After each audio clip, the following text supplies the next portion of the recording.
Boa noite, pessoal. Vamos dar continuidade na meditação que estamos fazendo em cima do livro de Isaías. Então, um livro extremamente rico, reconhecido inclusive como sendo uma mini Bíblia e que traz consigo inúmeras profecias a respeito do futuro, a respeito do Messias. E o capítulo que a gente vai ler hoje, capítulo 11, fala exatamente do reinado do Messias. Vamos apresentar essa meditação a Deus. Senhor nosso Deus, querido, amado Pai, nos colocamos diante de Ti nesse momento, Pai, e pedimos que o Senhor venha falar conosco através desse texto, que aquilo que está nas entrelinhas, nas camadas mais profundas dos Teus ensinamentos, que isso venha a ser revelado para a gente. Mas não para que apenas tenhamos conhecimento de algo mais, não para que estejamos cheias de conteúdo, mas que de fato tudo isso venha a se tornar, meu Pai, em prática para as nossas vidas, em renovo para o nosso coração, em esperança para a gente, e que saiamos ao fim dessa noite, meu Pai, mais alegres, com tudo que faz ser dito, mais esperançosas e fortalecidas, entendendo sempre que o Senhor está no controle de tudo, que somos meros instrumentos do Senhor, mas que o Senhor está cuidando de cada um de nós, com muito zelo, com muito carinho. Que o Espírito Santo esteja no nosso meio, nos unindo, que todo espírito de distração seja repreendido em nome de Jesus, e que o Senhor esteja conduzindo tudo isso aqui, meu Pai. Entregamos em tuas santas mãos. Em nome do Pai, do Filho e do Espírito Santo. Amém. E graças a Deus. Graças a Deus, povo lindo. Então vamos lá, em Isaías, capítulo 11, no verso 1. Deixa eu só pegar aqui uma outra versão que eu quero trabalhar, rapidinho.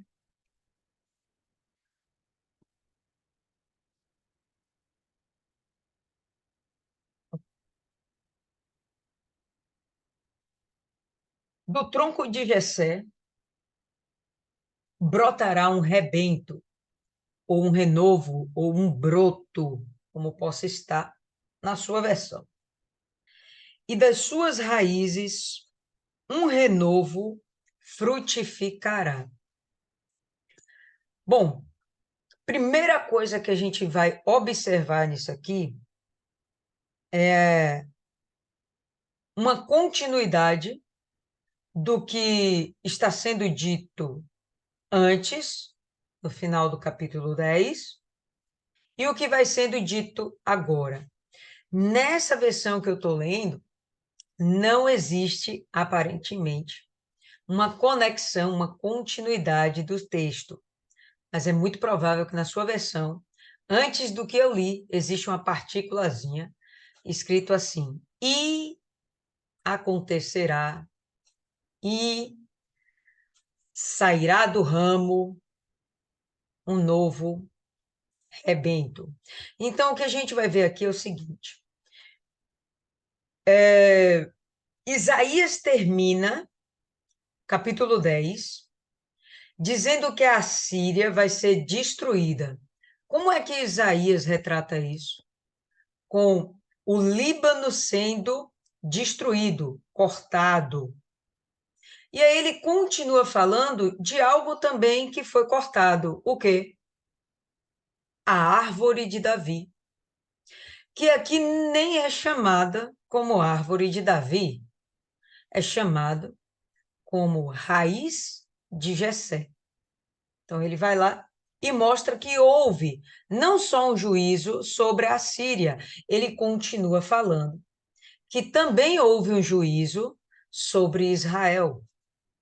Juízo esse que levou Israel a ficar sem um rei, sem um reinado, né? Sem uma organização política própria.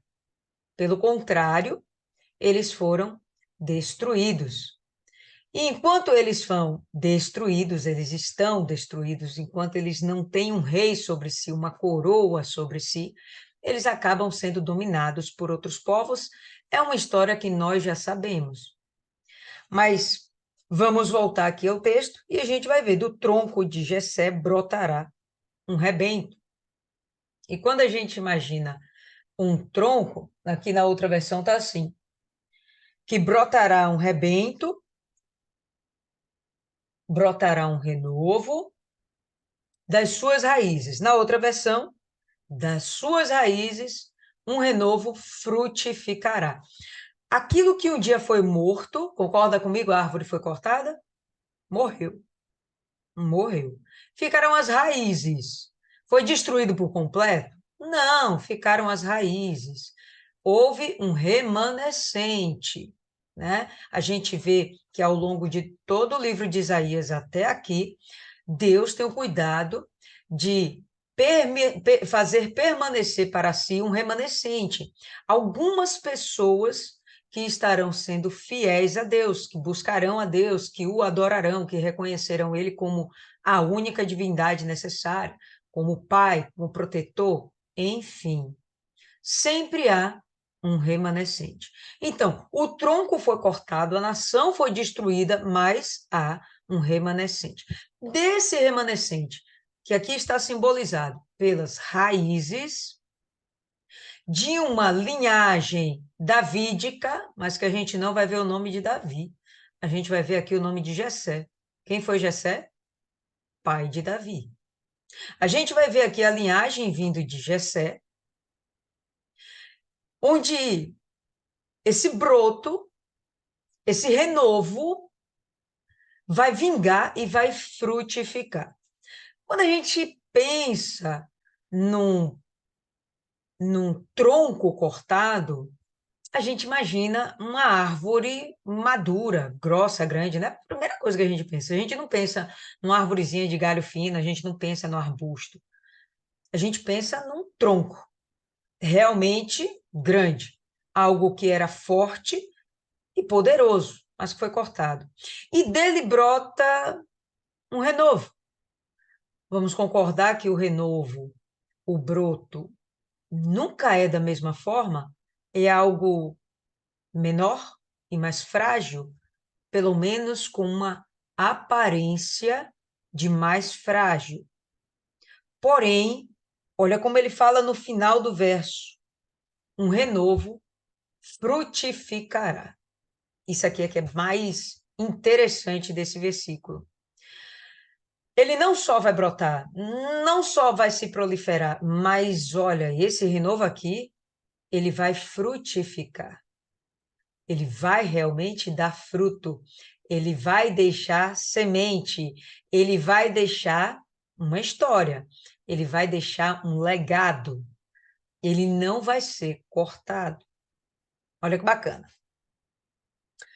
Verso 2.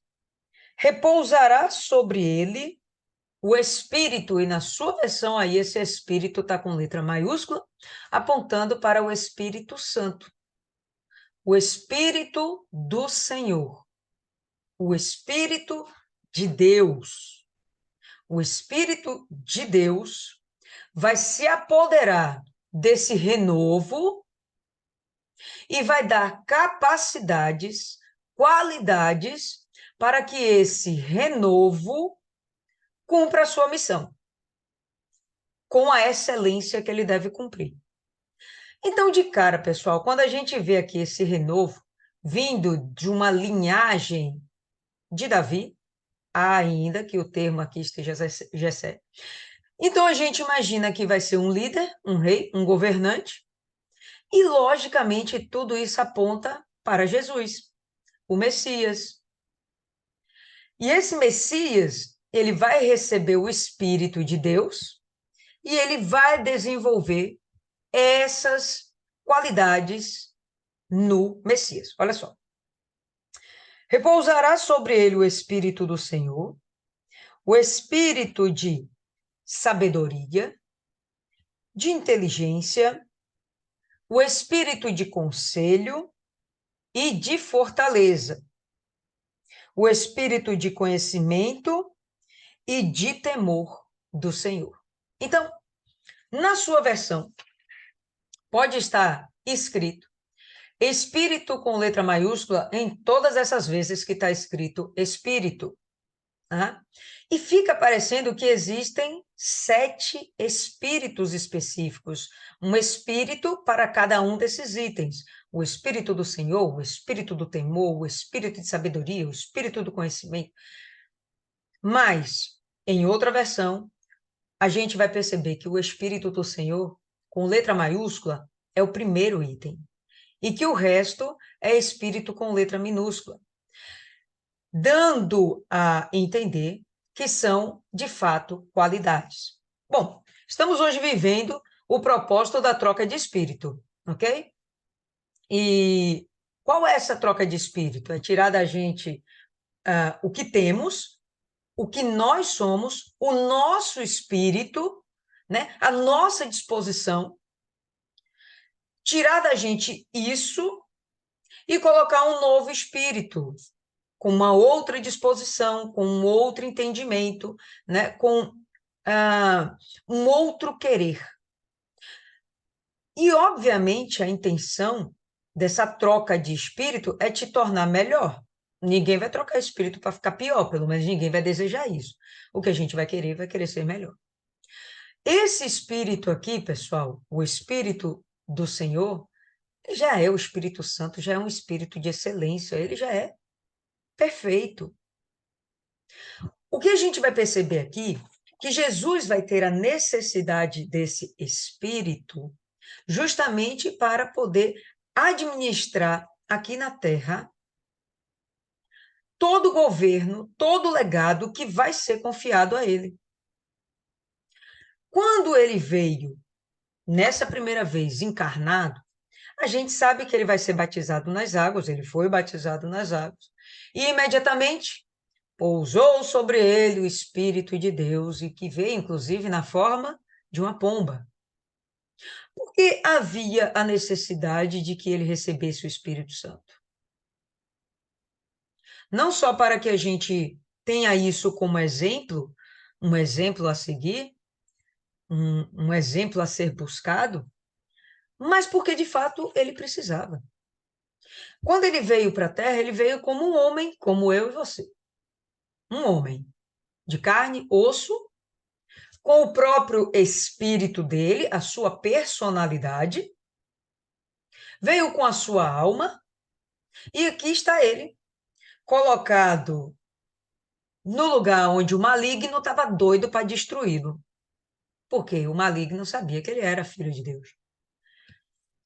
Ele tinha a necessidade de depender do Espírito Santo, porque ele não poderia se manifestar como Deus, senão aí a gente já sabe, seria injusto usá-lo como exemplo aqui na Terra. Para nós, se ele veio como Deus, não tem como a gente se igualar a ele, porque ele é Deus. Mas se ele veio como homem e conseguiu ser perfeito e ministrar a obra de Deus com o Espírito Santo, então nós, como seres humanos, meros mortais, também temos a capacidade de sermos perfeitos e ministrarmos a obra de Deus com o Espírito Santo. Então, esse Espírito aqui, que ele está apontando, é o Espírito Santo, é o Espírito de Deus. Nós precisamos, Jesus também precisou, ele necessitará dessa comunhão com o Espírito Santo para continuar aqui na Terra fazendo o trabalho dele. No meu entendimento, tudo aquilo aqui que vai ser profetizado por Isaías aponta para o milênio. Tudo aqui que vai ser profetizado aponta para o milênio, o período onde Jesus governará durante 1000 anos após a grande tribulação, após a conclusão do Apocalipse. Mas vamos lá. Então, dentro disso, era necessário que ele tivesse sabedoria, inteligência, que ele tivesse o espírito do conselho, que ele tivesse fortaleza, força, conhecimento e temor ao Senhor. São coisas, pessoal, que nós também precisamos desenvolver. Quem é que nos ajuda a desenvolver isso aqui? É o Espírito Santo. Estamos meditando na palavra de Deus. Quem é que revela esse conteúdo para a gente? É o próprio Espírito Santo.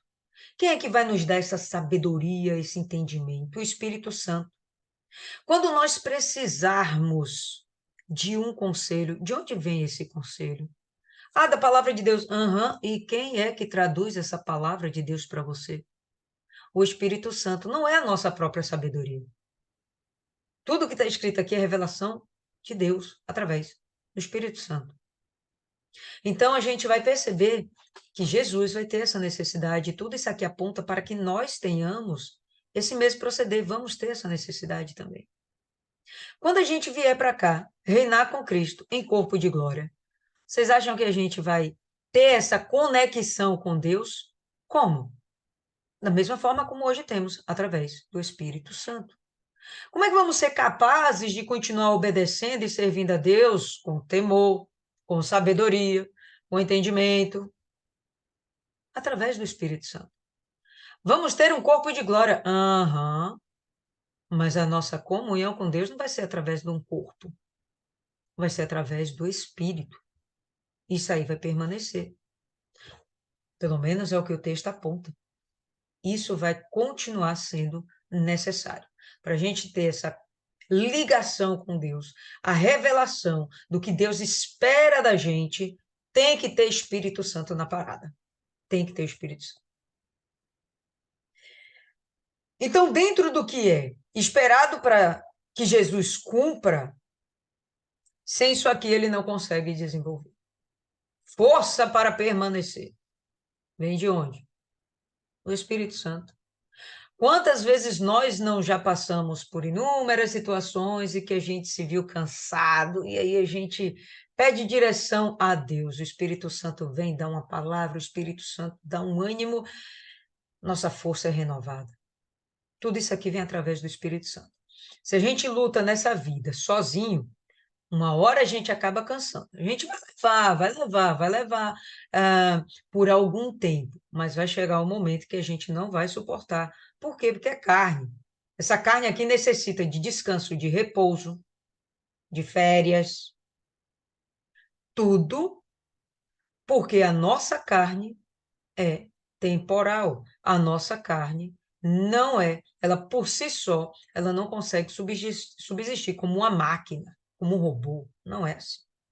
Então, precisamos do Espírito Santo. Verso 3.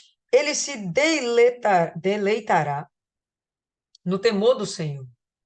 Isso será um prazer. Para a gente é um prazer. Eu conversava hoje com um rapaz e eu comentei com ele, velho, eu não vejo em você prazer em buscar o Espírito Santo. Não vejo, sabe, seu desejo de buscar uma satisfação, assim, pô, eu estou buscando o Espírito Santo, eu estou alegre, eu estou feliz, eu estou na intimidade aqui com meu Deus. Não vejo isso em você. Mas por quê? Porque a ele não foi revelado a importância do Espírito Santo. A ele não foi revelada a salvação de Cristo. Não há prazer nisso. A gente vai ver aqui Jesus se deleitando no temor do Senhor. E o temor não é medo. É aquele zelo, aquele cuidado de fazer o que agrada ao Senhor. Né? Aquele cuidado em você buscar a Deus, em você querer falar palavras bonitas para Deus, louvá-lo, engrandecê-lo, dizer o quão você é grata por você ter recebido tão grande salvação. Quem é que manifesta isso na gente? Quem é que revela isso para a gente? Quem é que inspira? Quem é que incita isso na gente? O Espírito Santo. E dá prazer na gente. Quando eu cheguei na igreja, quando vinha o momento da busca do Espírito Santo, eu achava aquilo um enfado. Não entendia. E ficava uma hora em pé. Gente, quem aguenta? Aí você fica doido para sentar, aí você baixa a cabeça, você cruza os braços e fica torcendo para aquele negócio acabar. Porque você não entende o significado daquilo, você não entende a grandeza da busca do Espírito Santo, você não entende o que é essa intimidade, você não tem prazer naquilo, porque a você ainda não foi revelada tão grande salvação. Fala, Maiana. O pior é que ainda sai de lá mais vazio do que entrou.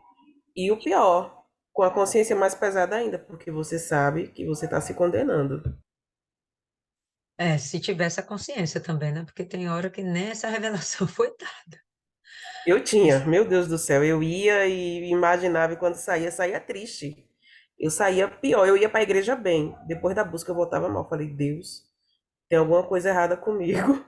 E o pior, eu fui lá ouvir de salvação, eu condenei a minha alma mais um pouco. Meu Deus, eu não gosto nem de lembrar. Fui ouvir de salvação e condenei mais um pouco, foi ódio. Mas enfim, ele se deleitará no temor do Senhor, ele vai ter prazer nisso. Não julgará segundo a vista dos seus olhos. Por quê, gente? Porque ele vai ter sabedoria. A gente sabe que uma moeda tem pelo menos dois lados, só que ainda tem a bordinha, velho. E aquela bordinha tem lados infinitos, concorda comigo? Tem pontos infinitos.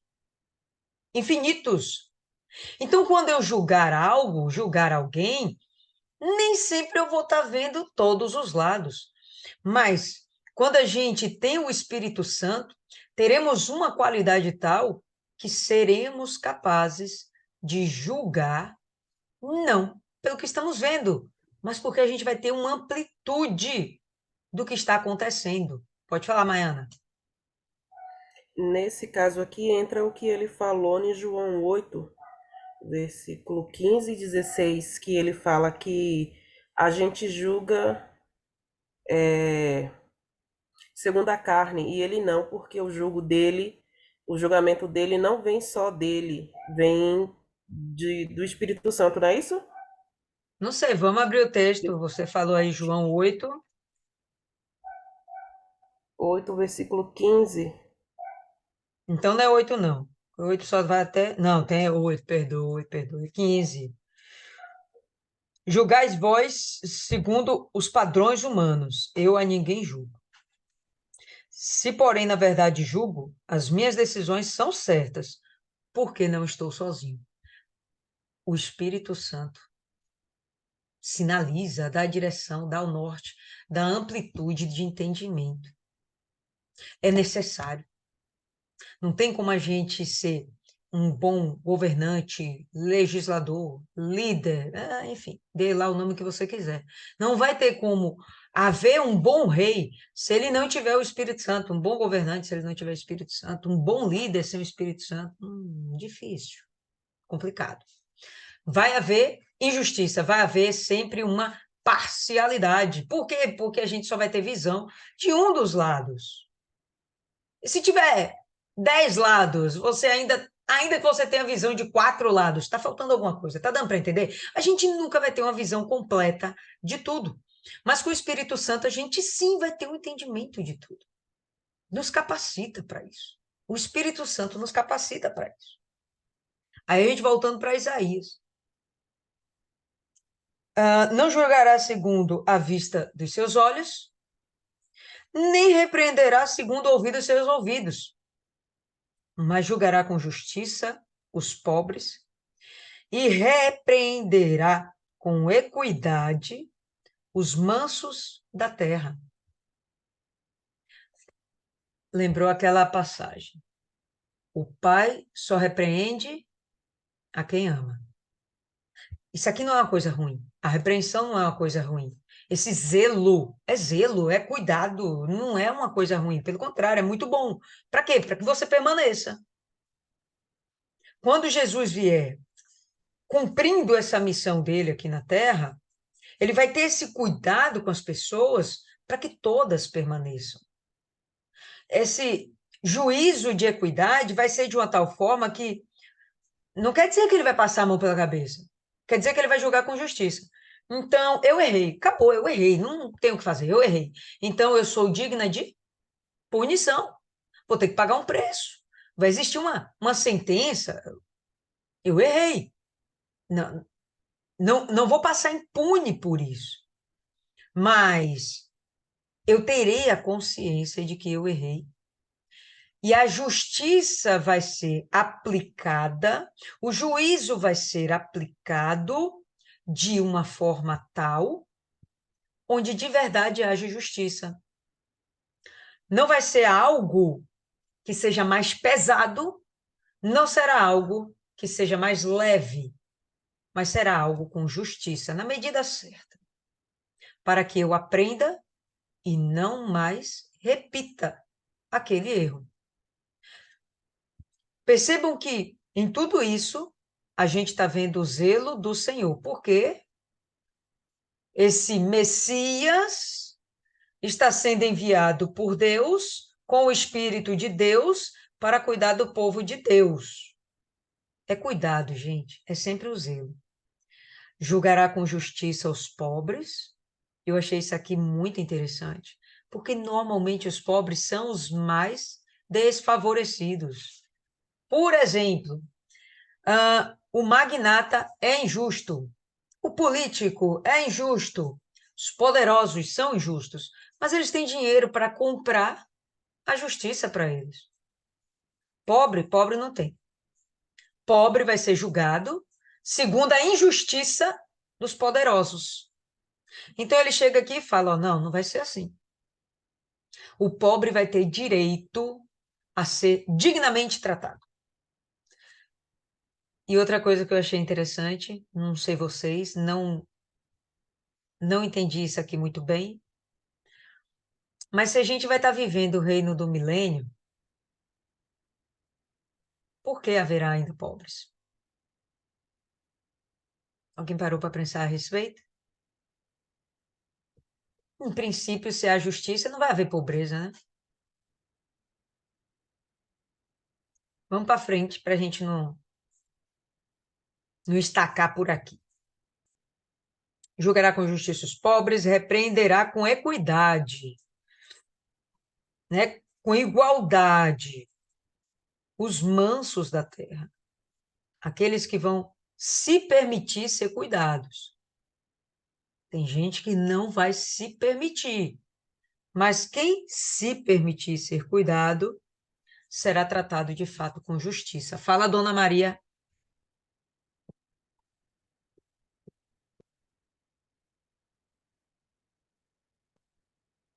Dona Maria?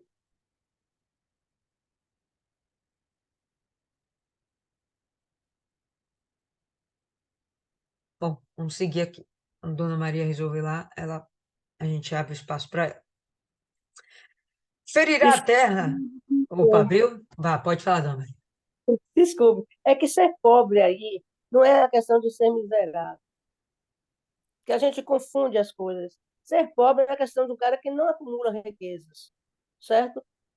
Ele sai, ele trabalha, ele recebe o salário dele, mas o salário dele ele compra remédio, ele compra roupa, ele tem lazer, ele tem qualidade de vida com a sua família. Ele sustenta seus filhos, certo? Sua esposa, certo? Ele é o provedor de sua casa.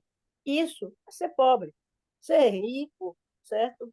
Vai dar a dimensão desde ter duas casas, três casas, a ter 20 casas, ter fazendas, propriedades. Isso aí é o cara que quer ser rico, certo? Lília é rica, porque ela tem fazendas, ela tem lojas, ela tem casas, então ela é rica, certo? A Lília é pobre. Por quê? Porque a Lília tem a casa dela, ela trabalha, ela tem condição de se sustentar, de fazer uma viagem, certo? Tudo moderadamente, mas não é essa vida sem qualidade, você não tem o que comer. Faz Uhum. com dois ovos, faz um omelete para 20 pessoas. Esse omelete, ele cresce, realmente faz o omelete, a pessoa come, mas na verdade ela não está se alimentando tanto, porque é um ovo dividido por 20 pessoas. A proteína aí é quase nenhuma, né? Eu nem sei como é que faz isso, viu? Mas é. Era uma senhora, minha filha, a gente não sabe. Olha, com o ovo eu faço omelete para 20 pessoas. Eu fiquei pensando como, até hoje eu não vi como é que faz, viu? Ela que disse. Mas é isso, a pobreza que ele fala aí é o cara que não tem dinheiro, mas ele tem qualidade de vida. Eu entendo Uhum. assim, pobre não é o miserável, não é o cara desempregado. O cara desempregado ele está numa situação desesperadora, ele não tem como pagar as contas dele, não tem como comer. Essa situação eu acredito que não vai haver.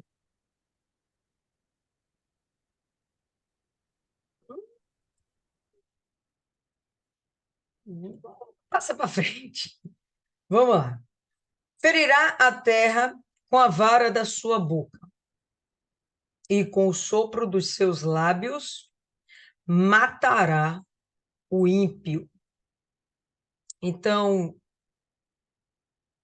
a gente viu aqui que ele vai ter o espírito de sabedoria, inteligência, conselho, conhecimento. Ele vai ter qualidades necessárias para que ele possa falar coisas, verdades, que vão ferir a terra no sentido de confrontar vidas, de chocar vidas, pessoas. E o objetivo não é que elas sejam mortas. O que primeiro acontece é que essa palavra vai vir de encontro para que você seja transformado. O objetivo da palavra não é matar. O objetivo da palavra é exortar, ensinar, disciplinar, fazer com que a pessoa seja transformada. Mas se ainda assim a coisa não acontecer, com o sopro de seus lábios matará o ímpio.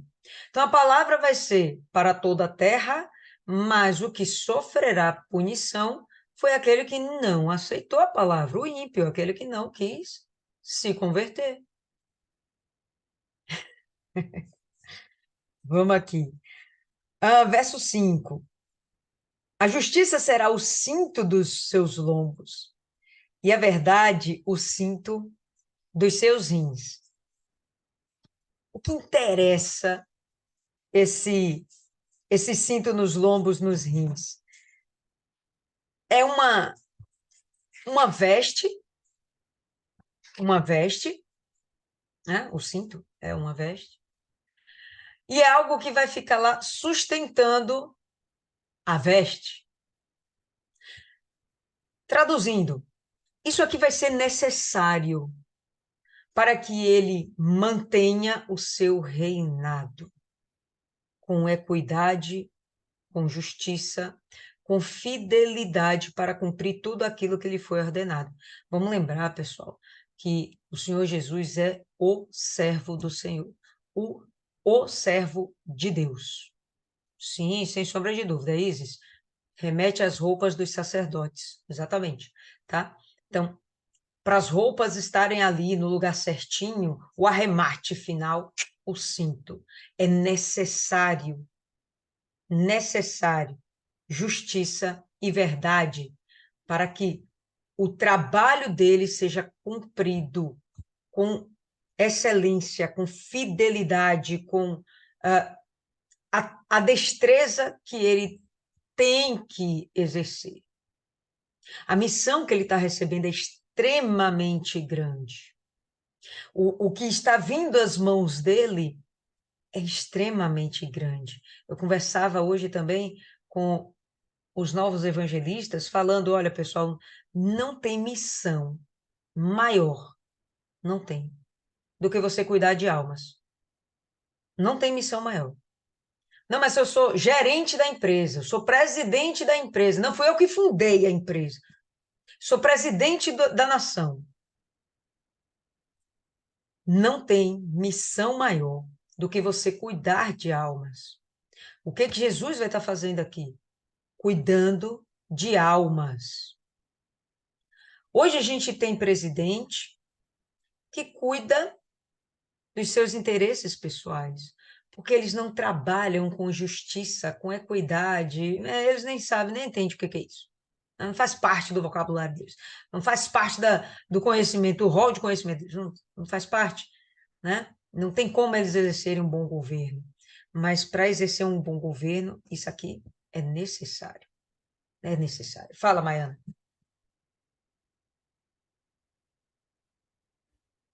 Eu acho que o texto está indo e vindo, não só no milênio, porque ele falou dos pobres.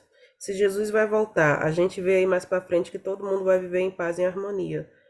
Não tem necessidade de ter pobre. Então ele está falando do momento em que Jesus veio a primeira vez como homem. Nessa outra vez aí que a senhora falou sobre punir. Sobre punir não, sobre disciplinar. Se ele já veio soltar os salvos, por que que ele vai mais disciplinar? Se ali tá aquelas pessoas que permaneceram até o fim e que foram para o céu e voltaram. E eu, sinceramente, continuo dizendo: eu não quero voltar, eu quero ficar lá esperando o milênio. Eu não tenho problema nenhum, eu tenho paciência de sobra. Jesus, ele sabe.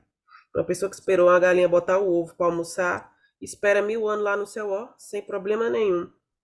Então, é sério. Eu não consigo. Por isso que quando ele começa o texto falando que do tronco de Jessé brotará um renovo, eu imaginei, é Davi. Aí ele falou, e das suas raízes brotarão lá o outra. Como é? Um Um renovo renovo, um frutificará. rebento. Eu imaginei que esse rebento fosse Davi e o renovo fosse o Senhor Jesus por causa dos frutos. Porque quando a gente vai lendo, ele vai vendo que ele vai e vem, ele vai para o futuro e volta. No caso dele, todos os dois é futuro, né? Só que pra gente, um já aconteceu. Porque assim, até na questão de disciplinar, eu vinha conversando com uma obreira. Deus levantou quem? Ontem eu tava conversando com a menina lá, a gente tava lavando a cozinha. Deus levantou quem na história? Deus não levantou ninguém. Sansão não. É, Gideão já tá. Não, Gideão não. Ah, eu não me lembro o nome. Josué. Quando Josué estava lá prostrado, Deus mandou ele se levantar. Todos com quem Deus falou, Deus não pegou ninguém pelo braço. Ele deu a condição. E a disciplina de Deus mata. Mata a nossa vontade, mata o nosso querer. Então, de certa forma, a correção de Deus mata o ímpio que existe dentro da gente. É até quando a gente faz um julgamento errado, mesmo tendo o Espírito Santo que está sujeito a nós. Mas aí depois ele vai lá e mostra a coisa do outro ângulo e dá um tapa assim na cara da gente com aquela luvinha delicada, que a vergonha é maior do que se a gente tivesse sido exposta por todas as pessoas. Então, eu creio que o texto vai e vem, por isso que ele fica falando aí essas coisas e não dá para entender. Bacana a sua colocação, Maiana. Muito interessante. Só um porém. Quando Jesus veio da primeira vez, ele não veio para julgar. Então, aqui não me aponta para o momento em que ele está. Não me aponta, tá? Porque ele recebe o Espírito, recebe, batismo nas águas, ok. O rebento, o renovo, não é Davi. Aqui realmente está falando do Messias, é de fato Jesus. Ah, e até porque, presta atenção, Isaías está falando de um tempo, né? Tudo no futuro. Davi já morreu faz séculos. Davi já foi. O que existe é uma promessa para Davi, que nunca lhe faltará quem lhe fique no trono, ok? Existe a promessa, mas Davi já foi, Davi já era. E talvez, né, segundo a King James, o estudo que tem na OMA, do OMA, o que provavelmente por que provavelmente ele usa Jessé e não Davi, é justamente para criar uma distância de Davi e da sua linhagem. Por quê? Porque a sua linhagem não foi legal. Davi foi o cara. O que veio depois foi ruim. Mas teve Ezequias, teve Josias. Beleza, mas foi um ou outro. O resto não foi bacana. Entende? Então, talvez ele faça esse distanciamento de Davi para que fuja-se da ideia dos governantes que eles tinham, do governante atual que ele está, né? Para eles fugirem dessa ideia. Porque até Ezequias foi um cara legal, mas ele se perdeu também no final, ok? Então, quando ele chega e fala aqui, até ele dizer, até o verso 2, eu concordo contigo. Até o verso 2 eu concordo contigo. É o momento de Jesus encarnado aqui da primeira vez. Mas a partir do verso 3 fala de juízo, né? Fala de julgamento. Não é o momento em que ele julga. Ele até vale o que você falou, que eu achei legal. Esse pedacinho aqui do verso 4: ferirá a terra com a vara da sua boca, que é o momento em que ele está pregando. É o momento em que ele está pregando. Depois disso, ele está julgando, ele está governando, ele assume a postura de rei. Quanto a seu posicionamento de, pô, só quem ficou aqui depois do Apocalipse foram os salvos. Não necessariamente. Não necessariamente. A gente vai ver que vai ter o conflito das nações.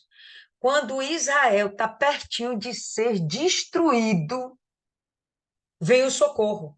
Mas não significa que não existam as nações, não existam pessoas, povos, inimigos de Deus e de Israel.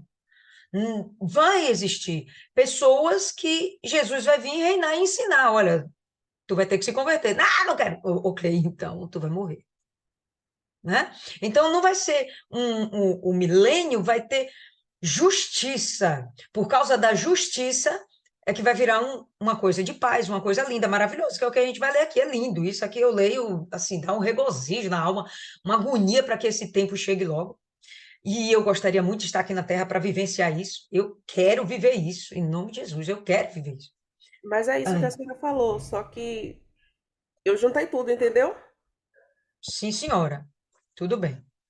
E eu Mas, continuo, não quero não. Se eu for quando eu estiver lá, pode me deixar lá, Deus. ó, depois a gente fala sobre isso de processo. Mas fechou, fechou. Então, pronto. Aí a gente vai continuar.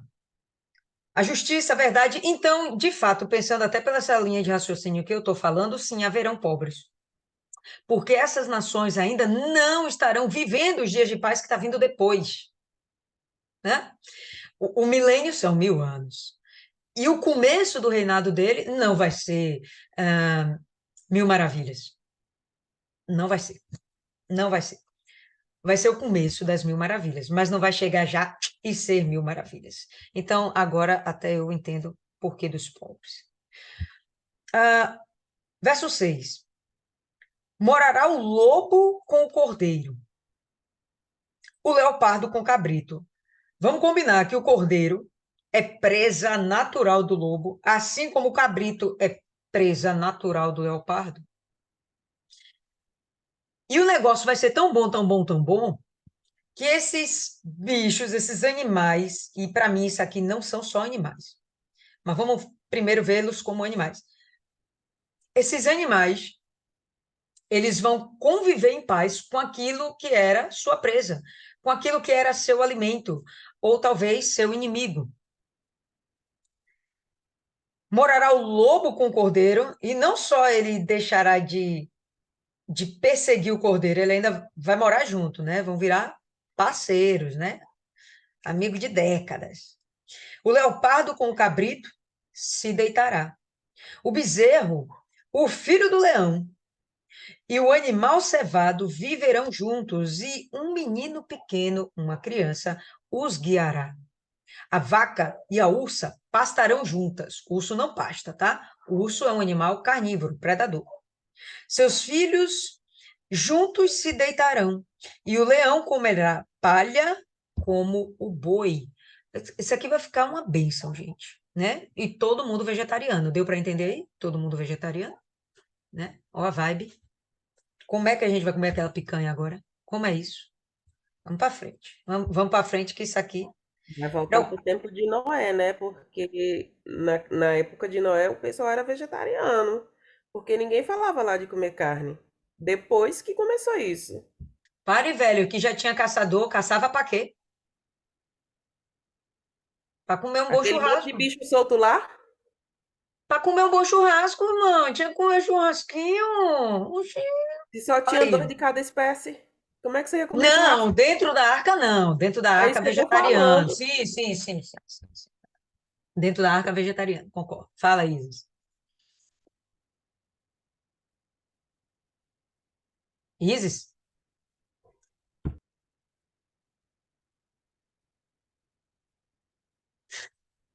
Tá bom. Tá bom, então vamos lá. É, não se fará mal, ou melhor, brincará a criança de peito sobre a toca da cobra, e o já desmamado meterá a mão na cova da víbora, ou na sua versão pode estar aí, cocatrice, ou Obelisco. serpente. Como é que tá, Isis? Obelisco do Harry Potter. Obelisco. Beli- Belisco. Deixa eu mostrar para vocês aqui. Tá dando para ver aí? Isso aí, pessoal, é a representação da cocatriz. Era o entendimento que eles tinham na época. Era uma serpente com uma cara de sei lá o quê, com penas e tal. E tinha essa representação aqui também. Uma serpente alada misturada com uma galinha, tá vendo que tem pernas? Ó, isso aqui, para mim, sinceramente, não me parece ser algo muito anormal. Talvez para gente, que a gente não vê esses bichos, mas no passado, pessoal, poderia ter esses bichos. Ó, no passado tinha dino, tá? Então, no passado, bem poderia ter um bicho desse, uma serpente penada com asas, sei lá. Então, dentro do que eles conheciam, porque, enfim, a gente está lendo um livro que foi escrito por judeus e eles tinham uma cultura e eles transmitiam essa cultura de geração em geração. Então, é possível que existisse um animal como esse, tá? Não significa que seja só mitologia, não. Pode ser que tivesse existido algo e que acabou entrando em extinção. Quando a gente vai lá no livro de Jó, a gente vai ver lá animal cuspindo fogo. Você acha que eles estão falando de mitologia? Sendo que Jó é o livro mais antigo da Bíblia que foi escrito, potencialmente antes mesmo de Moisés existir. Então poderia sim existir uns animais bem loucos assim, entendeu? Mas enfim, é um bichinho feio, concorda comigo? Não é nada bonitinho, não é gatinho. E, em princípio, ele me parece ameaçador, um predador. Imagina uma criancinha enfiar a mão na toca desse bichinho. Atualmente, o que nós temos como cocatrice ou obelisco é exatamente isso aqui. Não parece um pouquinho com aquela coisa mitológica lá deles? Uma cobra com uma boca de jacaré e parece até que tem umas penas. Parece um bicho estranho, né? Esse aí é o dragão de Komodo? Não, não, é só o nosso camaleão mesmo. Ah, o nosso iguana. Bonitinho, né? Enfim. O ladrão, o dragão de Komodo, ele é muito maior. E existe ainda, né? Diga-se de passagem. Existe ainda. Deixa eu só ver aqui o que que vocês estão colocando. Chupa-cabra. Basilisco. Isso aí, basilisco. Fofo. Fofo. Tá bom. Fofo. A iguana, né? Que é fofa, né? Os outros é meio feio. Bom, enfim. Então, o que acontece? Isso era um momento de extremo risco, tá? Você enfiar a mão, uma criança, enfiar a mão no negócio, numa toca de um bicho desse, que em princípio me parece ser predador. Então, o que seria algo muito perigoso acaba se tornando algo muito inofensivo. Então, você vê que os animais vão respeitar a autoridade do Senhor e se tornarão pacíficos, respeitarão o ser humano. E eu posso extrapolar um pouco mais e entender esses animais como pessoas ou até mesmo como nações. Nações que eram violentas, cruéis, como a Síria, por exemplo. Os muçulmanos, tem uma galerinha dos muçulmanos que são extremamente violentos, né? Decapitação para eles é uma coisa, vamos cortar uma cabeça ali, é normal. São violentos, são cruéis. Então, podemos imaginar que pessoas desse nível de agressividade, de crueldade, se tornarão mansas, não serão mais um perigo para a sociedade. Todos estarão vivendo em paz. Mas por quê? Porque é a justiça. O que traz os problemas sociais que nós vivemos hoje? A bagunça que nós vivemos hoje em todas as nações. Todas as nações. A injustiça. Mas quando a gente vê equidade, tem nações que são menos injustas. A gente vê um povo feliz, tranquilo, pululante, né? Então, tem um lugar chamado Sorriso, se eu não me engano, é no Mato Grosso ou Mato Grosso do Sul. É o lugar com o melhor índice de desenvolvimento humano no Brasil. Todo mundo felizão lá. O que significa isso? Existe mais justiça, melhor distribuição de renda, não tem pobre andando pela rua, uma coisa legal, bacana, todo mundo vive em paz, ninguém rouba ninguém, ninguém trai ninguém, ninguém mata ninguém, uma coisa bacana, né? Todo mundo respeita a lei, todo mundo se respeita. É isso que vai ter. Mas só que agora é geralzão, é no globo, é no planeta inteiro. Não é uma cidade, não é um país, né? É geralzão. Essa é uma coisa bem legal. Então, Martiane, Martiane está falando aqui no chat dos romanos, que eram extremamente cruéis. Beleza. E Isaías ainda nem viveu essa parte, né? Os romanos aqui não apareceram ainda na história para mostrar para o que vieram, né? Existem nações que os antecederam que são tão violentas quanto, quer dizer, menos violentas até do que eles. Mas vamos lá. Verso 9. Não se fará mal, nem dano algum, em todo o monte da minha santidade. Que monte é esse? Pô, vou dar um doce para quem descobrir. Que monte é esse? Não acredito nessa história de doce, não, viu? Eu vou cobrar tudo que você tá me devendo, mas Eu vou esse te... é o... Muito bem, eu vou te dar esse doce até agora. Peraí, deixa eu ver aqui. Você merece. Você merece, viu? Deixa eu procurar aqui que eu vou achar. Cadê? Pô, Veraiana, não tô achando, você, pelo jeito, não tá merecendo. Toma. Gostou? Não, não sou velho pra comer banana. Ok, ok, ok. Isso é fruta. É um lanchinho. Não, não é o Monte Hermon, não. Monte Sião, pessoal. O monte onde está Jerusalém. Vamos lembrar sempre isso aí, pessoal. Jerusalém é a cidade santa. É o lugar queridinho. É o escolhido no mundo inteiro por Deus. É o lugar escolhido, certo? Monte Sião. O monte do Senhor é o Monte Sião. Vamos lá. Não se fará mal nem dano algum em todo o monte da minha santidade, Monte Sião, pois a terra se encherá do conhecimento do Senhor, como as águas cobrem o mar. Então, isso aqui vai ser abundante. Todo mundo vai ter o conhecimento do Senhor. Todo mundo será que vai ser selado com o Espírito Santo? Ou pelo menos todos vão aprender a lei do Senhor? Eu imagino que todo mundo vai ser selado com o Espírito. É o mais provável. Porque para entender a lei, tem que ter o Espírito, né? Então vamos lá.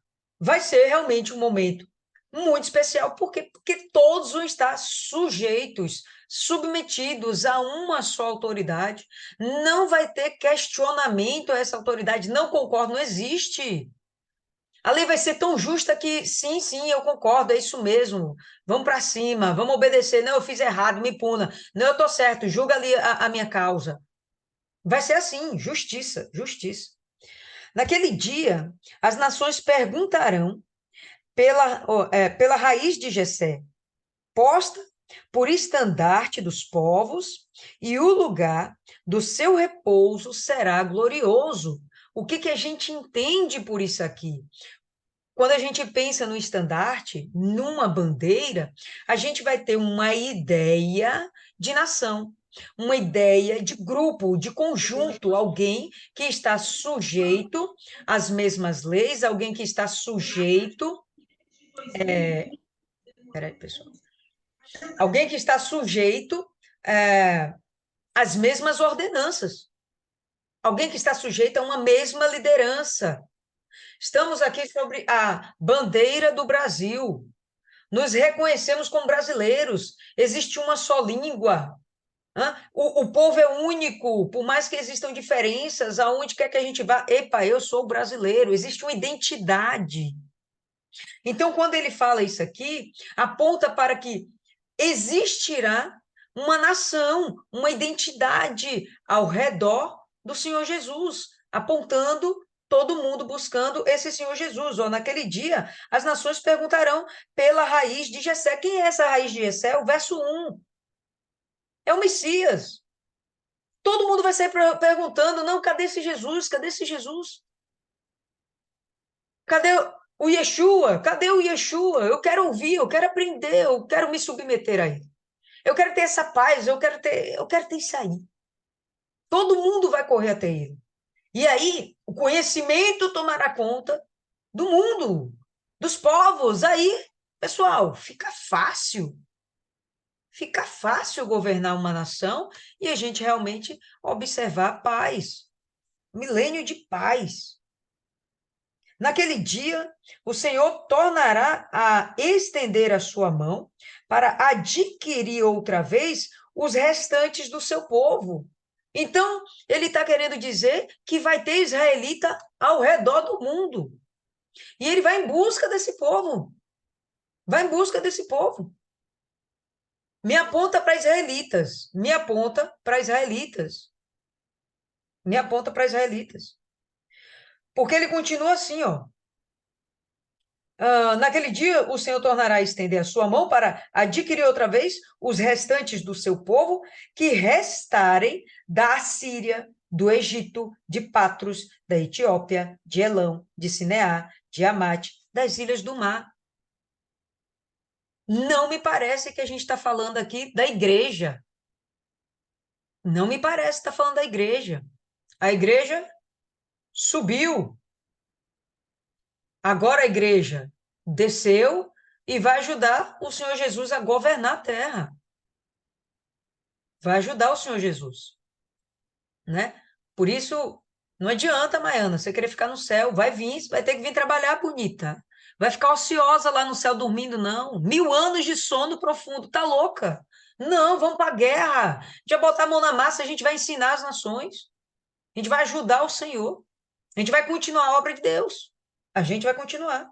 Então, me aponta para que ele vai continuar buscando o povo de Israel, o povo escolhido. Levantará uma bandeira entre as nações e ajuntará os desterrados de Israel, aqueles que estão fora de sua terra, desterrados. Ainda tem muita gente? Tem, a gente sabe que tem. E os dispersos de Judá congregará desde os 4 cantos da terra. Se é que a terra tem canto. Mas acabou. Todo mundo vai ser reunido. Ó, o zelo do Senhor, cuidado com seu povo eleito. Ele desfará a inveja de Efraim e os adversários de Judá serão desarraigados. Efraim não invejará Judá e Judá não oprimirá Efraim. Lembra que depois de Salomão, Efraim e Judá se separaram. Reino do Norte e Reino do Sul. Israel e Judá. O que ele está dizendo é que agora esse povo vai se unir. Não vai ter mais inimizade entre eles. Um não vai ficar pisando o outro. Tornarão a ser uma só família. Uma só família. Povo de Deus. Antes, voarão sobre os ombros dos filisteus ao ocidente. Juntos, despojarão os filhos do Oriente. Em Edom e Moabe porão as mãos, e os filhos de Amon lhes obedecerão. Pô, diante de um reinado desse, né? Você se colocar contra Deus é muita ousadia, né? Muita coragem ou muita burrice. Então, qual o povo hoje que é mais inimigo de Israel? Muçulmanos, árabes, muçulmanos. Não é só árabe. Árabes, muçulmanos. Esse povo inimigo vai reunir as nações contra Israel. Sempre foi assim, continua sendo assim, e eles vão permanecer assim. E aí a gente vai perceber que Deus vai ter aqui esse cuidado. O povo de Israel será reunido e eles avançarão para as nações. Vão dominar esses povos. Então, em princípio, nós teremos um exército marchando. Vai ter guerra? Talvez não, talvez eles se sujeitem imediatamente, como aqui no final do texto fala. Lhes obedecerão. Talvez eles simplesmente não resistam, reconheçam o poder de Deus, inegável. Não vai dar mais para lutar contra isso. Coisas inauditas terão acontecido e ninguém vai saber explicar. Eu vou mais, os muçulmanos são descendentes de quem? Ismael, ok? Os muçulmanos são descendentes de Ismael, descendentes de Abraão, semente abençoada de Abraão. É um povo que crê no Deus de Abraão. É um povo que finalmente vai se converter, creio eu. É um povo que finalmente vai se converter. Aqui eles vão reconhecer, olha o poder de Deus, olha a história de Deus. Do jeito que contaram para vocês, aquela conversa mole de Maomé, não era aquilo, não. Era o Messias, era Yeshua. E eles vão reconhecer. Serão obrigados a reconhecer. E o Senhor destruirá totalmente o braço de mar do Egito e moverá sua mão contra o rio com letra maiúscula, com a força do seu vento. Esse rio aqui, pessoal, é o rio Eufrates. Né? Sempre que aparece assim, o grande rio. Rio Eufrates. Né? É um rio que está lá nos domínios dos muçulmanos, dos inimigos de Deus. Ele o ferirá e o dividirá em 7 correntes, e qualquer pessoa o atravessará de sandálias. Vai tornar o ambiente propício para que as pessoas, venham para Israel, subam a Jerusalém, venham ouvir da palavra do Mestre. Haverá caminho plano para o restante do seu povo que for deixado da Assíria, como sucedeu a Israel, no dia em que subiu da terra do Egito, o mar vermelho se abriu. Depois ele se fechou de novo, pois o Eufrates vai se dividir em 7. Perderá a sua força, o seu vigor, de uma forma tal que todo mundo vai atravessar como se fosse um ribeirinho, de chinelo. Né? Tudo isso para permitir que essas pessoas alcancem o reino de justiça de Yeshua. Isso é muito bacana. Isso aqui, quando eu li, não sei se vocês têm isso ardendo dentro de vocês. Isso está ardendo agora dentro de mim, isso arde. Eu tenho desejo de viver esse momento agora. Eu queria estar lá. Eu queria estar lá, se eu pudesse falar. Eu queria, pessoal, pular da etapa, pular dessa fase, eu queria. Mas, enfim, né? Estamos aqui no momento de ser sal da terra, luz do mundo. E eu queria complementar isso aqui falando a respeito de algo bem interessante. Nós, costumamente, temos esse desejo e falamos demais. Meu Deus, volta Jesus. Eu quero ir para o céu. Não, estou salva, quero ir para o céu, quero ir para o céu, quero ir para o céu, quero ir para o céu. Mas, pessoal, eu tenho desenvolvido o entendimento de que é quase um pecado a gente pedir para ir para o céu. Por quê? Porque nós não fomos feitos para ir para o céu. Nós fomos feitos para cuidar da terra. Tanto é que a gente vai para o céu por um tempo, mas a gente não vai ficar lá. A gente vai voltar para a terra. Depois do milênio, aí a gente sabe que vai ter aquela grande guerra com Satanás, o Armagedon. É o pau quebra final. Final de Apocalipse. Pronto, pau quebrou final. Virá do céu a nova Jerusalém. A gente não vai ficar no céu. A gente vai ficar na terra. É um entendimento equivocado que a gente tem. Então, o entendimento que eu tenho desenvolvido, eu queria compartilhar isso aqui com vocês, é que não é justo termos esse desejo de, não, eu quero ir para o céu, quero ir para o céu, quero ir para o céu, quero ir para o céu. É justo e legítimo o desejo, eu quero servir a Deus, eu quero servir a Deus, eu quero servir a Deus. Eu quero ser esse sal que dá sabor a essa terra. Eu quero ser essa luz que salva o perdido. É para isso que nós existimos. Não é simplesmente para irmos para o céu. Eu sei que o que eu estou falando não é novo para vocês, mas a conotação que isso tem pode trazer uma novidade de vida para vocês. Pode trazer um renovo no seu ministério, na forma como você conduz a sua salvação, na forma como você se conduz aqui no planeta Terra e o seu relacionamento com as pessoas. Não tema nada, mas cada dia mais pregue. Seja luz para as pessoas, seja sal para esse mundo. Não fica pensando em ir para o céu, ir para o céu, ir para o céu, porque você vai para o céu. Acabou, gente. A gente está salvo, a gente vai para o céu. A gente vai. Pelo menos quem está bem com Deus, né? Quem está aí na comunhão com Deus, vai para o céu. Mas não é a nossa prioridade. Nossa prioridade é ide. Ok? Nossa prioridade é ide. E depois que a gente for, a gente vai voltar. E a gente vai continuar sendo sal da terra, luz do mundo. Esse é o papel da igreja. Nem Israel vai subir antes da gente. Israel não vai subir. Salvo os messiânicos, né? Mas a igreja, depois que subir, volta. Não vai ficar no céu. Tá bom, pessoal? Bom, quero ouvir vocês. A gente tem aí 11 minutinhos para falar sobre o capítulo de hoje. E quem começa aí, quem deseja acrescentar algo mais, pode mandar ver, Maiana. Por mais que a gente leia e releia em vários textos, a gente veja o cuidado de Deus, o amor dele com a gente que não é nada. Que tem aquele cara lá. Eu não sei se é a banda ou é a música. Israel Subirá. Que ele fala que Deus ama mesmo sabendo que a qualquer momento a gente pode virar as costas para ele. E mesmo assim ele cuida, ele disciplina, ele trata. Ele luta as nossas guerras.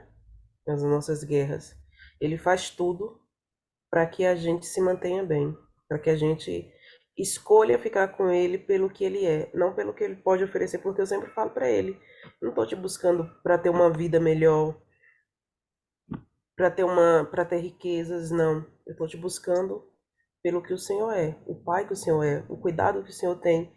E ainda que o Senhor não fizesse nada disso, mas só se eu me permitir te buscar, me permitir me aceitar como eu sou, porque eu sei que eu não tenho não tenho lá muitas. Eu conheço as minhas falhas. E Deus, ele conhece a pior parte de mim. E ele não me abandona. Se eu errar, se eu fizer qualquer coisa, e no primeiro grito de socorro, eu sei que ele vai estar lá. Na verdade, ele vai estar lá até quando eu fizer o errado. Mas o amor dele é tão grande que ele não vai interferir nas minhas decisões. E ainda que eu erre, que eu peque, ele não vai me proibir de pecar como ele não proibiu ninguém. Mas ele vai me perdoar. Ontem o bispo falou. É coisa que a gente já sabe, mas às vezes fica tão claro que a gente acaba esquecendo. Que o primeiro passo para o perdão é o arrependimento. Quando você se arrepende, você entra com arrependimento, Deus entra com perdão. E a gente vê isso aqui porque Israel já fez muito. Deus já livrou, já cuidou, e mesmo assim o povo continuou fazendo tudo aquilo e ele está lá. É aquela misericórdia que não se acaba. E não só a misericórdia, é o amor, o cuidado dele. E às vezes a gente não quer ter isso com o próximo. O próximo errou, a pessoa quer cair lá de pau, julgar, falar o que não sabe, o que não vê. E se Deus ama a pessoa, quem sou eu para dizer que a pessoa não merece outra oportunidade? Porque ele só cometeu um pecado que eu não cometi. Hoje tinha uma menina na igreja que ela saiu, ela entregou o uniforme por causa de vida sentimental. E tem uma outra que eu já tinha percebido que ela não estava colocando o uniforme. E eu, muito curiosa, eu fui lá no crachá olhar. Eu não vi no quadro de crachá o crachá dela. Então, provavelmente, ela não tá mais de obreira. Uma saiu e a outra tá na igreja, continua na presença de Deus. Uma pode julgar a outra porque, tecnicamente, todas as duas saiu da obra. Mas Deus deixou de amar mais ou menos a que saiu? Não. E se a gente for perceber, o cuidado de Deus ainda é maior com aquela que saiu. Porque tá todo mundo indo atrás, porque tem tempo. Você pode viver sem Jesus, você não pode morrer sem ele. E mesmo assim, Deus está lá, ó, todo instante, está enviando pessoas. Ele está falando com a gente, porque por mais que você diga que não, a consciência acusa.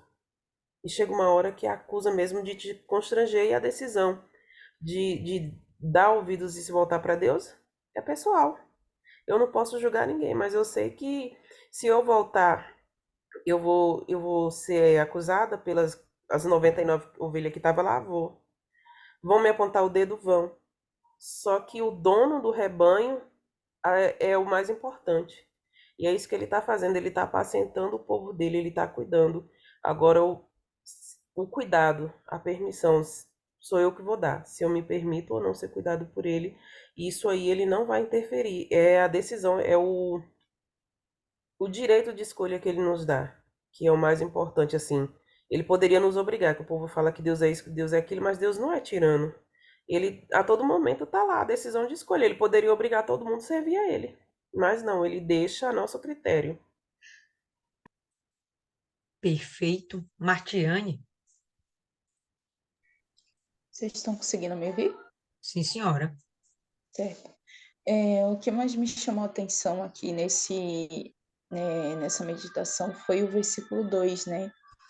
Que fala sobre o Espírito do Senhor e que fala exatamente sobre as qualidades que são atribuídas a esse Espírito, né? Como a Dona Lilian falou no início, sobre a troca do Espírito, né? Na verdade, eu posso dizer assim nesse versículo que é a junção do Espírito, né? O Espírito Santo com um novo Espírito que vai estar dentro da pessoa. Então, é a junção desses dois Espíritos. E quando a gente vê, né, que é descrito aqui o espírito de sabedoria e entendimento, o espírito de conselho e poder, o espírito de conhecimento e de temor do Senhor.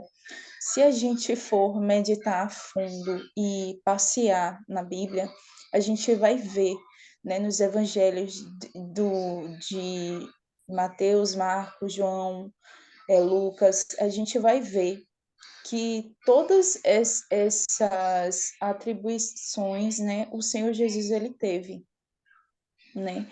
E a gente consegue perceber que o que estruturou o Senhor Jesus aqui nesse mundo, na verdade, foi o Espírito Santo, né?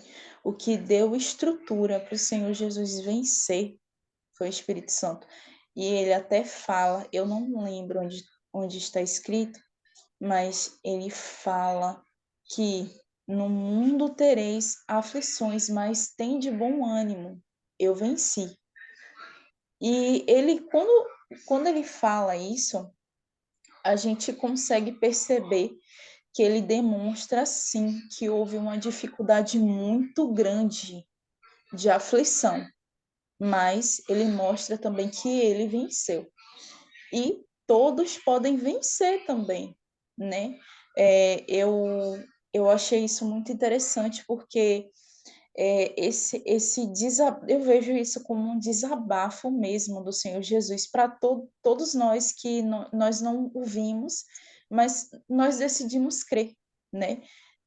nós cremos através da palavra e nós somos mais bem-aventurados, né, do que aqueles que viram, porque a gente não viu, mas a gente decidiu crer, né?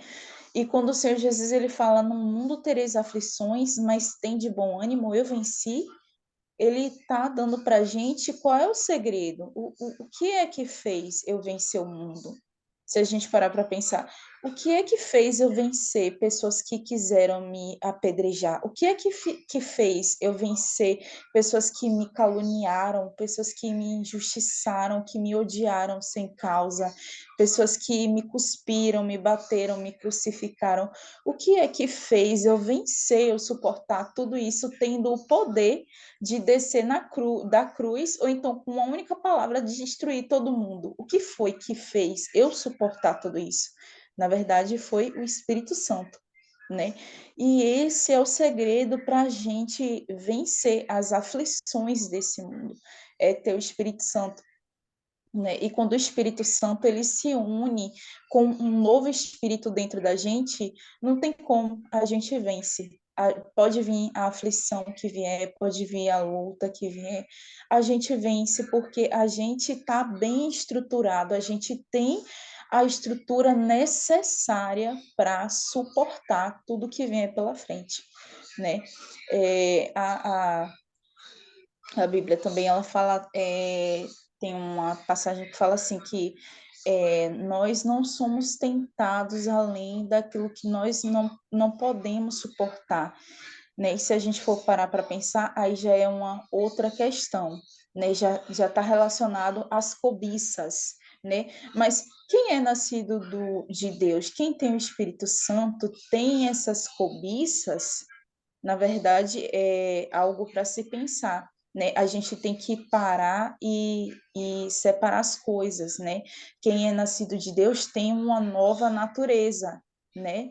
Tem uma nova natureza, não vive no pecado. E é algo muito diferente do que esse versículo fala.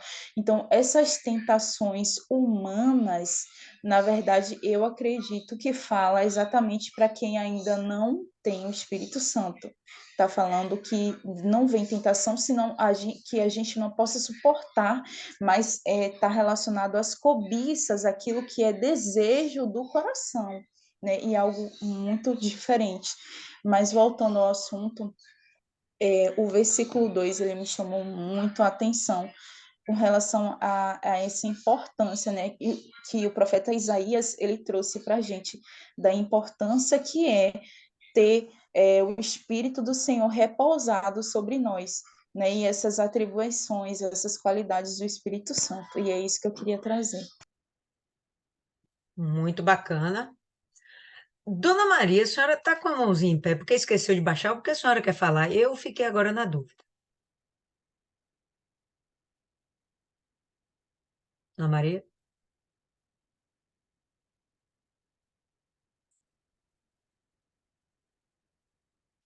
Isis, quer falar alguma coisa?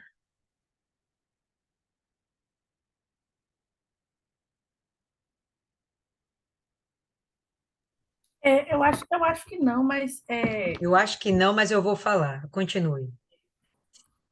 o que me chama bastante atenção é, é, é porque para contar a história tem que dizer o contexto, né?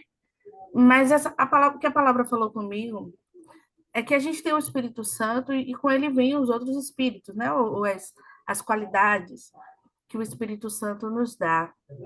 E como a gente é privilegiado, eu convivendo, né? Hoje foi aniversário do meu sogro, convivendo aí com os familiares, e a galera é do candomblé, e o cuidado que eles têm, sabe? Não digo temor, mas o medo que eles têm com o cuidado com as coisas deles lá. E às vezes a gente, como cristão, não tem esse zelo. É importante perceber que Deus nos dá tanto, ele além do seu amor, ele ainda nos dá o Espírito Santo, para que a gente esteja capacitado para fazer as coisas de Deus. E a galera que não tem nada disso, que vive escravo, tem esse cuidado, esse zelo pelas coisas lá do inimigo. E o que traz para mim é que a gente deve fazer mais, que a gente tem que fazer melhor para Deus, tem que ser mais bonito. E eu fui à cachoeira e o que me chamou muita atenção, como as coisas de Deus são bonitas. Mesmo no catolicismo tendo os seus erros, que a gente sabe, mas é tudo muito bonito, sabe? É de ouro, é tudo com capricho. E as coisas do inimigo é um lugarzinho pequenininho que a tinta sujou minha roupa. Não é uma questão de preconceito religioso, não, mas de perceber as diferenças do Deus que a gente serve, tudo que ele nos dá de graça, sabe? Por amor. E às vezes a gente não valoriza o quanto é importante o Espírito Santo na nossa vida para tudo. Para o trabalho, para criar filho, no relacionamento marido e mulher. Isso é muito rico. E eles não têm, e mesmo assim fazem tanto. E a gente tem tanto e às vezes faz tão pouco. Isso é, pelo menos para mim, é um tapa na cara, porque senão é que eu posso fazer mais, eu posso fazer melhor. Não porque eu tenho capacidade, mas se eu tenho o Espírito Santo, eu posso fazer muita coisa. Eu tinha outra coisa para falar que eu acabei esquecendo. Tô comendo queijo. Mas se eu lembrar, eu falo. Mas lembrei também. E na internet a gente está vendo muito o povo de Deus, as pessoas de Deus que falam, assim como no tempo de. Qual é o nome dele? Que foi decapitado Batista, de São Batista. Estão sofrendo, sabe? As pessoas não estão podendo falar o que com base na Bíblia. E sofrendo aí cancelamentos na internet. E eu assisti o vídeo, o cara nem falou nada assim, sabe? Demais. E o que traz para mim, pelo menos eu tento ter esse relacionamento com as pessoas. Muito cordial, sendo, né, sal, mas às vezes a gente precisa se posicionar. E eu estava muito aí, não em cima do muro, mas querendo ser diplomática, né? A gente fala a palavra de Deus sem machucar, mas às vezes é preciso. E tá apertando. Sinto que Jesus está voltando e está apertando. E o povo de Deus, pelo menos quem não faz isso, precisa se posicionar. E se você é do Espírito, talvez no Espírito, né? E para mim é ter essa postura a mais. Eu sou de Jesus, e aí? Eu sou diferente de vocês, eu tenho luz. Eu acredito que vai chegar um momento que, né, que a gente vai ter que ou nega Jesus ou morre. Espero que a gente não passe por isso. Mas eu sinto que vai chegar esse momento aí. O momento que você disse que é de Jesus, o povo fica assim, ai, é um povo, como é? Que a menina falou? Não quero me relacionar com homem cristão, porque eles são machistas. Gente, o homem de Deus é machista? Não tem homem mais que apoia a sua esposa do que o homem cristão. Ele quer ver sua mulher brilhar em todas as áreas, na carreira, em tudo. Mas essa galera tá com essa visão, assim, sabe? E você vê coisas, aberrações. Tem uma senhorinha. E eu falei, né, que ela assiste o vídeo do cara da meia-noite, das orações. Ela disse que não precisa ir pra igreja. Sabe? Eu tomei um susto assim, mas não disse nada dela, não vou brigar com a velhinha. Mas eu acredito que a gente já chegou um momento que a gente precisa brigar com a velhinha. Dizer ela, você tá maluca? Tá doida? Fica em casa aí ouvindo sua oração meia-noite e não vai buscar o Espírito Santo, não. Mas eu tava, né? Vou buscar, tentar mudar. Mas eu tava essa pessoa, tá bom. Tá bom, vai. E não digo nada e deixo passar essas aberrações. E está chegando o momento da gente se posicionar e revidar, ou então tomar um posicionamento, tomar uma atitude diante dessas aberrações, sabe? Vai ter que acontecer esse momento. É necessário, não sei se vocês lembram, por exemplo, só contar esse exemplo rapidinho, a gente já vai terminar, de Bruna Carla, que algum tempo atrás ela se posicionou no sentido de que ela tem um amigo, ou tinha pelo menos, que o cara era homossexual. Ok? Ok, qual o problema? Uma coisa é você ter uma amizade, outra é você se deixar influenciar por essa amizade. Então, você pode ter amizade para que você influencie a amizade com o sal que você é, com a luz que você tem. E aí, ele pediu, ou ele cogitou a possibilidade dela casar no casamento dele, casamento gay. Tudo bem? Ela chegou e se posicionou. Não, amo vocês, é topzera, você é lindo, fofo, tal, mas isso vai de encontro aos meus princípios, né? Isso desagrada a Deus. E eu não posso me colocar numa situação dessa. Eu seria reprovada por Deus. Ela se posicionou, acabou, meu irmão. Ela não criticou, não disse não case, não perseguiu, só se posicionou. Aí esse cara manifestou. Aí foi para a rede social. O povo agora tem esse negócio, né? Não vai cara a cara, não. Vai na rede social para ficar lá metendo pau na menina, que era amiga. Amiga. Ia para dentro de casa, sentava lá com o marido dela, comiam juntos, bebiam, brincavam, enfim. E ele falou terror dela, dizendo que ela foi homofóbica e que destratou e tal, tal. Aí veio. Não, gente, eu não destratei, não falei, contou o caso direitinho, né? E, pessoal, a mesma coisa que eu falei para ele, eu falaria novamente: não vou cantar num casamento gay. Não estarei presente em algo que desagrada a Deus, que contradiz, confronta com a minha fé. Ela está certíssima, mas foi limada na rede social. Mas Deus é com essa mulher, velho. Deus é com aquele que é fiel, acabou. E ela tá aí, continua, gravou uma sucessão aí agora, né? Tá, tá indo para frente. Eu vejo assim, muito desejo de ela querer fazer a coisa certa para agradar a Deus. Então, Deus abençoa. Deus abençoe. Quando sua amiga, a vovozinha lá que você falou, fala, não precisa ir para a igreja, aí você fala para ela de Deuteronômio 31:12. Aí você vai pegar aí a dica, Deuteronômio 31:12. E fala, olha, Deus manda isso aqui. E se ela chegar, não, isso é Velho Testamento. Aí você chega e fala com ela, 1 Coríntios 14:26. E fala para ela, não, amiga, tem que congregar, entendeu? Tem que congregar. E quando congregar, tem todo um ritual. Tá aqui, ó, o ritual é esse aqui. Sabe que engraçado? A vida, uma, para não dizer a palavra certa, a vida é um inferno. Mas, e ainda passa para os outros, não manda para você a oração. E me manda, enche meu celular disso. Vou bloquear a velhinha. Bloqueia ela não. Manda palavra, não manda pra você? Devolve, devolve. Fala, Maiana. Agora, engraçado que esse mesmo cara que diz, porque ele diz pro povo que não precisava ir para a igreja, é o mesmo cara que abriu a igreja lá na Paralela.